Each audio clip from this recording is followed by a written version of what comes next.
Alright. Pinanood ko yung ni-review ko yung games ninyo. Ang dami yung opportunities pero hindi ninyo tinitake advantage.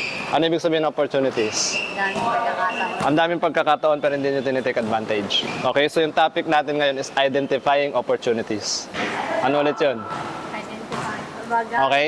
Ano-ano yung mga opportunities sa futsal? Forward, parating forward. Pero merong two types, forward pass, forward dribbles. Nakuha. So kayo, ang problema ninyo, meron kayong space forward, ang ginagawa ninyo, relax na relax kayo eh. No? Relax na relax kayo, binabalik niyo yung bola, tapos tatakbo kayo, tapos papalit lang, which is good. Pero kung walang pressure, anong gagawin ninyo? Stay. Anong stay? Ay, forward. E di forward ninyo, di ba? Ganun lang kasimple yun eh. Pinanood ko kayo, naasar ako kasi andito yung bola. Alam ko, Maika, i-explain ko kung para saan yon, ha? Alam ko, lahat ng coaches gusto ganun, pinapaikot yung bola. Pero ang problema ninyo, hindi ninyo alam kung kailan iikot yung bola. Kaya ngayon, i-discuss natin siya. Pagka may pressure ang kalaban dito, naka-pressure ang kalaban dyan, that's the right time you go back. Naintindihan nyo? Eh, ang problema sa inyo, nandito yung kalaban. Eto pa, pinagmamasdan ko, sabi ko sa inyo, walang papantay sa inyo sa Division 1, sa District 1. Kasi ang kalaban ninyo, hindi knowledgeable o kaya hindi pa yan fully committed to play. Biruin mo, yung bola pinasa mo dito, tapos itong kalaban na to naglalakad lang. Ang lakad pa niya papunta dito. Di ba? Napansin nyo? Minsan naglalakad siya dito, nakatayo pa nga oh. Nakita niyo yun? Napansin niyo yun? So kayo ngayon, syempre, ang gagawin ninyo, babalik nyo lang yung bola, tapos maglalaro naman, hahatakin nyo dito yung bola. Walang nangyayari. So pag high level competition, sa tingin nyo magagawa nyo yan? Hindi. Magagawa nyo yan. Ha? Magagawa nyo yan, Maika. Kasi umiikot na kayo eh. Ha? Alam nyo na yung aware eh. Ay, alam nyo na yung aware. Aware na kayo sa space eh. Ang problema nyo lang, hindi nyo lang ginagamit yung space. Kuha? Okay. So again, identifying opportunities ha. So pagka ganito yung chances ninyo, ano yung pattern natin dito? Panong forward? Dribble o pasa? Dribble. Kasi kailangan natin i-cross.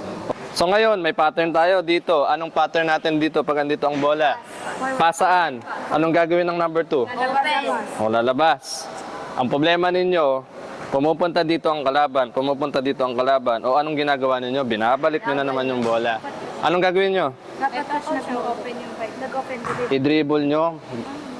Ha? Pre-practice natin sa 1-1 ito ah. Tandaan nyo? Princess? Tandaan nyo? Tapos di ba pag dribble ninyo nung ginagawa nyo, lalagay nyo dito. Di ba?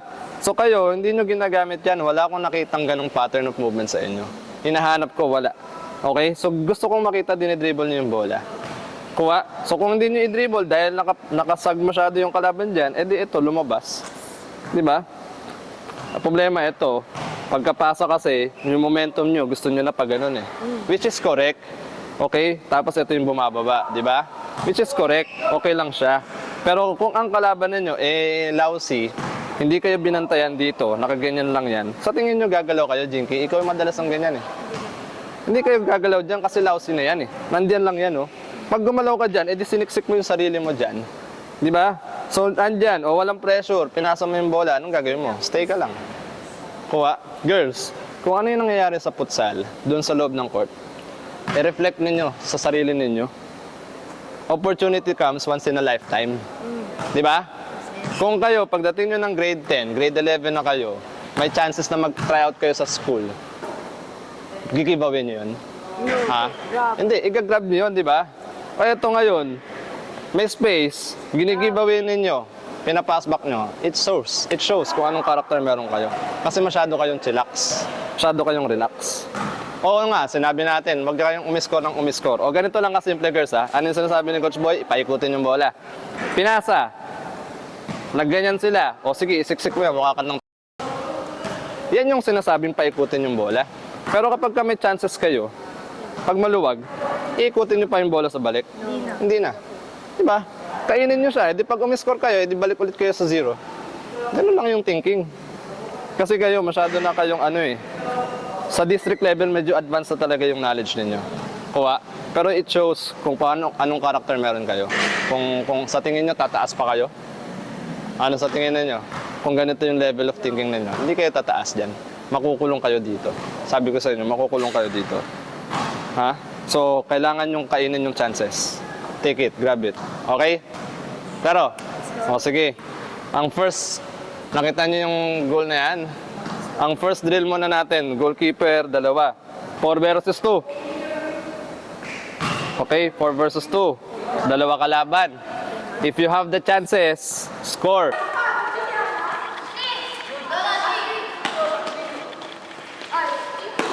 Good try. Yan, palo. Good. 2 green. Okay lang, good try, princess. Diagonal pass, Micah. Good. Alright, good try. Yes. Yan lang kasimple. Stop. Stop.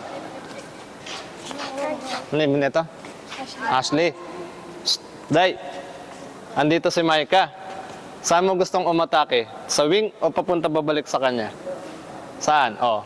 Bakit ang naging attitude mo, nakuha ni Micah yung bola dito, nakuha ni Micah yung dito, okay, drinibble niya dito, ikaw, saan ka tumakbo? Bakit ka papunta dito? Sabihin mo sa akin, bakit ka pumunta dito? Ha? Gusto mong depensahan kagad? So, babaguhin natin yan, ha? Kapag ka nasa inyo ang bola, hindi kayo mag-iisip about defending. Pag nasa inyo ang bola, mag-isip kayo about attacking. Klaro. So, nasan yung space dito ni Micah? O, ngayon, takbo ka, punta ka doon, bilis. Balik ka dito. Play. O, di ba? 4 versus 2 na. Yan.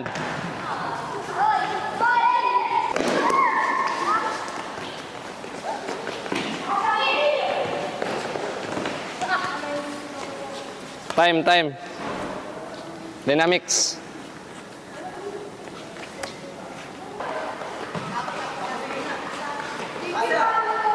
Alright, stop. Girls, balik ka doon. Balik ka dito. Mahirap ba yung pinagawa sa'yo? Mahirap? Mahirap eh. Nahirapan ka kontrolin eh. Girls, makinig ha. Iba yung pagpasa pag nakapesto na yung teammate ninyo. Yung ginawa niya kanina, sige, pasa mo sa akin sa space. Sige. Di ba? For the beginners, mahirap siya. Okay? So just make sure, ay mali, dito pala. Just make sure, anong gagawin mo bago ka pumasa? Tinignan mo siya, hindi. Umamin ka? Hindi. So make sure, ako, naka-ready na. Pass. Ikaw naman, anong gagawin mo before ka magre-receive ng bola? Ha? Magre-ready? Paano ka magre-ready? Kaya nga, bago ka mag-receive ng bola, anong gusto kong makitang ginagawa mo? Ha? Pwede mo bang pagsabihan yan? Hindi mo pwedeng pagsabihan yan? Pwede mo pagsabihan yan. AJ, wag ka sumagot. Hayaan mo sila. Halika dito. Hingi mo yung bola. Hingi mo yung bola. Aha, akin na daw, sabi niya. Akin na. Pass! Okay. Akin na. Akin na daw, sabi niya. Day, anong name mo? Alea po. Alea, pass! Okay, edi naka-ready ka na. Diba? O, balik ka doon. Yan. Yes.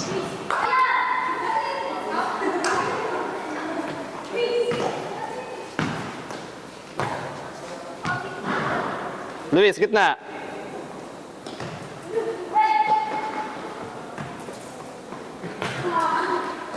Good. Yes. Yes. Okay. Learning. Body fake. Yes. Takbo sa gitna. Finish.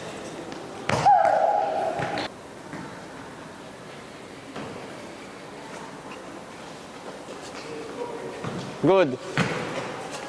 Yes. Yan. O yan, takbo ka na. Good. Well done. Heads up. Oh, okay. Stop. Hey girls. Again ha, opportunities. Hindi porket nandito na kayo, Tapos na-stick na kayo sa plan, yung goalkeeper hindi nyo tinitignan. Anong ginawa mo? Lumapit ka doon, di ba? O sige, lapitan mo. Ikaw naman, anong ginawa mo? Bakit may papasa yung bola dyan? Again, girls, ha? Sabi ko, ha? Opportunities. Pagka ganito yung scenario, sinong mali dito? Yung goalkeeper. Pero nagkamali din siya, dalawa na kayong di ba? So make sure, take those responsibilities. Nag-commit yung goalkeeper, anong gagawin ko dapat dito?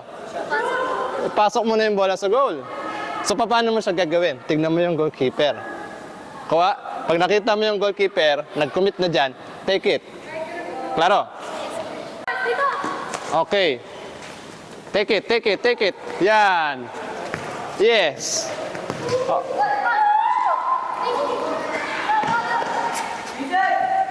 Palo, maluwag.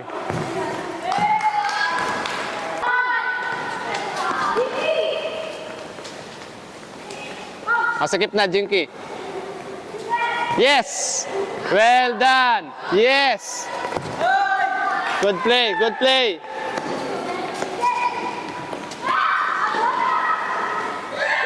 Yun! Nice one, Luis. Middle. Good try. Sayang. Sige lang, sabayan lang. Yes, okay. Alright, stop.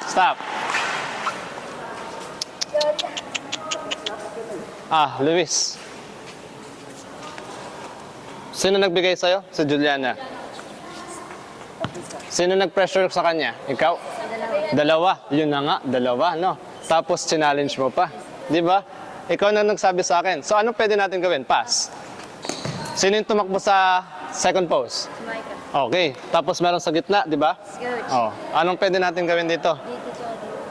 Juliana, lumabas ka, Micah. Labas. Jinky, dito ka sa gitna. Juliana, wider ka na. Ganyan. Coming from there, tatakbo ka sa labas. Ikaw, galing sa saan? Dito, sa gitna. Oh. Ngayon, anong ginawa? Pressure dalawa. Tinulak mo yung bola. Di tapos ka na. Di ba? So, anong gagawin natin? Again, titingnan natin. Ang bola coming from you. Juliana, dito. EJ, labas ka muna. Coming from you. Pagkapasa sa kakatumakbo, Jinky, pass. Identify. Ay, sa akin. Pass. Now, identify. Ang opponent, nasan? Okay, pasok. Then you go. Hindi nyo kailangan itulak yung bola. Okay? Girls, again identify. Hindi, pag tinulak nyo yung bola, it's difficult for you to identify first. Hindi pa kayo ganun kataas ang level. Nakuha. Now, paano nyo ma-identify yung kalaban?